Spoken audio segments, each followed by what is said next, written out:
El alma es de cristal, castillo luminoso, perla oriental, palacio real, con inmensas moradas, donde morar, centro y mitad,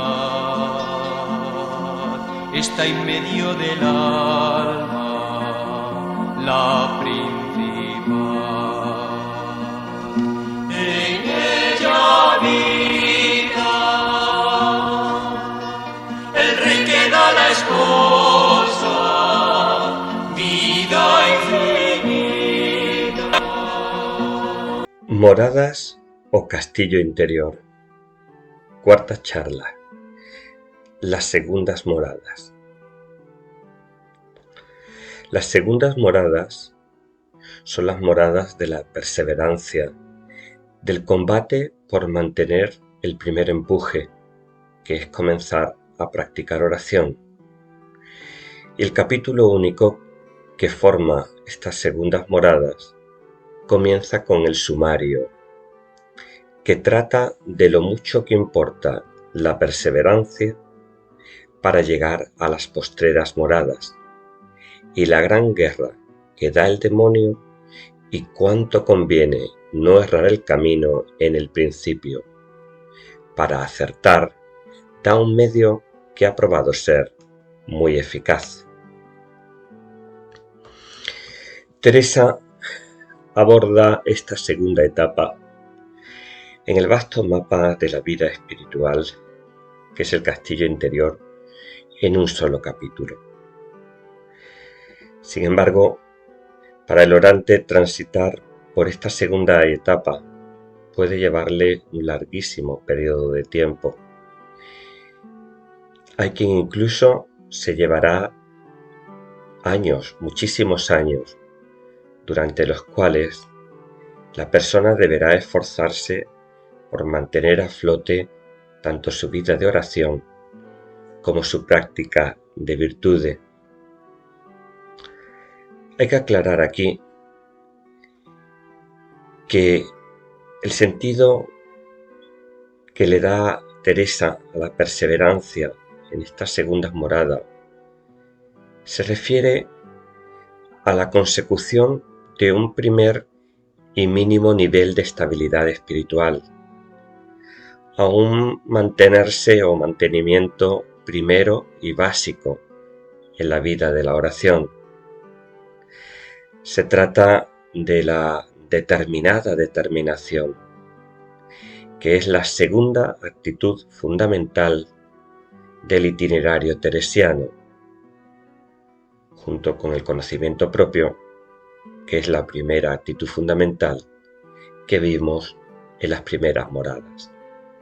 Entonces, conocimiento propio y determinada determinación van a ser dos nervios fundamentales, dos columnas fundamentales sobre las que el orante debe construir su vida espiritual. Es por lo tanto indispensable desde el principio hasta el final que el orante persevere en la vida de oración si quiere llegar a la culminación de su camino. En las segundas moradas, la perseverancia tiene todavía mucho que ver con un esfuerzo que es esencialmente activo del orante, un esfuerzo por construir, por mantener, con sus más y con sus menos, con aciertos y errores, con idas y venidas, esa opción que ha hecho en las primeras moradas, de buscar el encuentro con Cristo y de buscarlo especialmente a través de la vida de oración.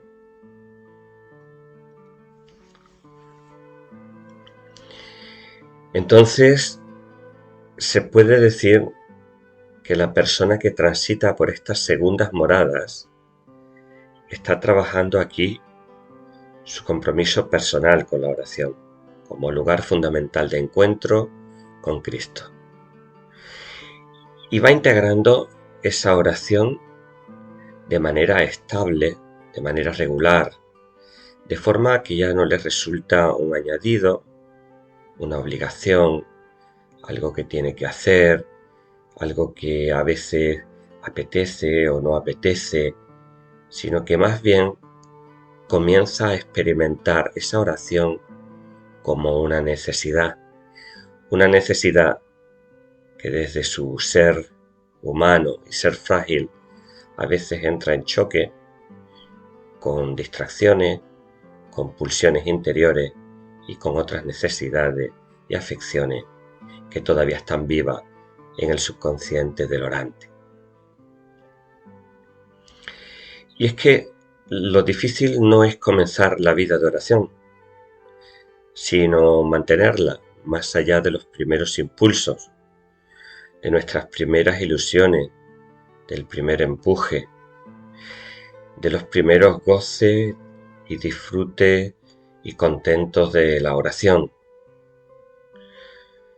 Por eso, a pesar de constar de un único capítulo, el deambular de la persona por estas moradas es a menudo largo. Además hay que tener en cuenta que es precisamente en las primeras etapas donde el alma del orante está más débil y puede sucumbir con más facilidad a las distracciones, a las dudas, al cansancio, a la desesperanza, al ver que sus ilusiones o deseos de cambio no se producen de la noche a la mañana, o que no alcanza los estándares que él se había propuesto, que la persona se propone, o que también sigue cayendo en los engaños de la sensualidad, del ego. Muchos son los peligros que acechan a la persona que ha comenzado a hacer oración, especialmente porque a veces la persona cuando comienza la oración empieza a sentirse especial y lo es para Dios, pero ese sentirse especial le hace a veces también crear un poco más de ego, un poco más de soberbia, y le lleva a creer a veces también que puede interpretar con más facilidad las mociones del Maestro Interior, del Espíritu Santo. Pues es por lo tanto muy necesario que la persona desarrolle una gran capacidad de discernimiento. Por lo tanto, decíamos, para perseverar hay que luchar. Esta es la premisa fundamental de las segundas moradas. La dinámica del mal introducida dentro del castillo lo ha desordenado todo. El Espíritu Santo desde dentro y nuestra vida de oración tiran de nosotros hacia el interior, pero fuerza subconsciente y desordenada de nuestro ego y de nuestra naturaleza, así como las distracciones externas, tiran de nosotros hacia afuera para sacarnos de ese proceso de interiorización y que permanezcamos fuera del castillo. Hay que luchar en tres frentes de combate, como veremos: el interior, el exterior y el trascendente. ¿Cuál es entonces el perfil del morador de las segundas moradas? Los que han llegado hasta aquí han comenzado ya a orar. Dice Teresa, entienden los llamamientos que les hace el Señor. 2 moradas 1, 2, 3. Y ello en la vida cotidiana, un sermón, un libro, una inspiración. Es decir, sienten que Dios les llama a través de diversas mediaciones y por lo tanto entienden la importancia de seguir avanzando. Además, dice Teresa, el entendimiento acude con darle a entender que no puede cobrar mejor amigo. 2 moradas 1, 4. Sin embargo, aunque son más conscientes del peligro que suponen las alimañas que se han colado con ellos en el castillo, les falta determinación para dejar las primeras moradas y las ataduras del mundo. En otras palabras, el orante de las segundas moradas, que ya ha comenzado a orar, siente que Dios lo llama, pero aún carece de fuerzas para soltar todas sus ataduras, por lo que debe luchar contra las dificultades exteriores y interiores y contra las acechanzas del demonio. Por eso, afirma la santa, más terrible es la batería que aquí dan los demonios de 1000 maneras y con más pena del alma. 2 Moradas 1:3. La última palabra no la tiene, sin embargo, el miedo o la desesperanza, sino que Teresa nos invita a esperar y a confiar. Bien sabe su majestad aguardar muchos días y años, y en especial cuando ve perseverancia y buenos deseos. 2 Moradas 1:3. La cuestión entonces es cómo luchar, cómo enfocaremos este combate que se nos propone en las segundas moradas. Teresa afirma: toda la pretensión de quien comienza oración, y no se os olvide esto que importa mucho, ha de ser trabajar y determinarse y disponerse con cuantas diligencias pueda hacer su voluntad conforme con la de Dios, y estad muy cerca que en esto consiste toda la mayor perfección que se puede alcanzar en el camino espiritual. Quien más perfectamente tuviere esto, más recibirá del Señor y más adelante estará en el camino. Segundas Moradas 8. Por lo tanto, el orante debe perseverar en trabajar y en determinarse y en disponerse. Pero, ¿trabajar en qué? ¿Determinarse a qué? ¿Disponerse a qué? Pues a conformar su voluntad con la de Dios. Este es, en última instancia, el contenido y el sentido último de su vida de oración, y para ello ora. Es posible que en las primeras etapas el orante no vea los resultados de esa conformación de su voluntad con la voluntad de Cristo, pero esa conformación se va a ir dando poco a poco y es la prueba fundamental de que su itinerario es válido. Donde no hay transformación interior, donde no hay una progresiva conformación de la voluntad propia con la voluntad de Dios, realmente no hay oración, sino monólogo. Esta conformación o unión de la propia voluntad con la de Dios, como veremos en las moradas quintas, es absolutamente fundamental y mucho más valiosa que cualquier fenomenología mística. Y como no puede ser de otra manera, se traduce en obras de amor. Es por ello que vida de oración y práctica de las virtudes se dan siempre la mano en el itinerario teresiano. Así pues, mantenerse con determinación en el camino de la oración y disponerse desarrollando las virtudes y las condiciones para que Dios pueda obrar en su vida es lo fundamental de estas segundas moradas. El orante tendrá que asumir que el resultado es todavía muy parco o muy escaso en estas moradas y que como carece de fuerza cae y se levanta con la ayuda de Dios una y otra vez. Pero Teresa lo anima afirmando que Dios tiene ya en mucho sus intentos. Segundas Moradas 1:3. Para ayudar a mantenerse en este camino de interiorización a través de la oración, Teresa da aquí unos consejos para hacer frente a los problemas que el orante va a encontrar. Ante las adversidades externas, el orante debe buscar el apoyo de quien está ya más adelantado y evitar las malas compañías, pues el alma no está fuerte todavía aquí y podemos sucumbir a sugerencias o doctrinas aparentemente espirituales. El orante debe estar vigilante ante las tentaciones, las malas costumbres y las atracciones exteriores, y debe determinarse a luchar contra ellas. También debe determinarse a seguir adelante aunque se pierda la vida en el intento, y a ser fuerte y a pelear con las armas invencibles de la cruz.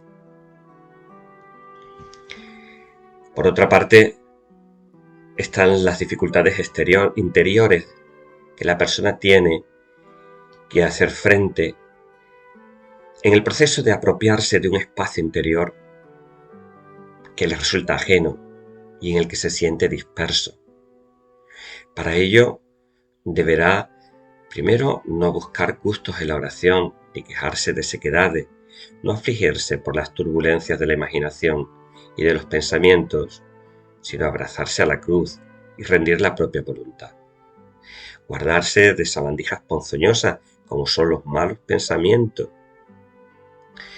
Conocer nuestra miseria, el daño que nos provoca el andar derramado y la dificultad para recogernos.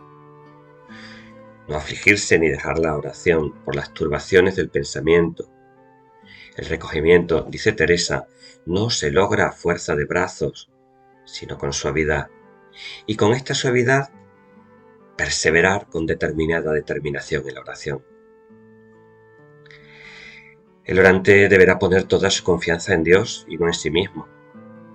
Y dice Teresa, y verán cómo su majestad las lleva de unas moradas a otras. Y muy importante es el momento de contemplar el misterio de Cristo, lo que podemos entender como una referencia clara a Juan 14, 6, 9.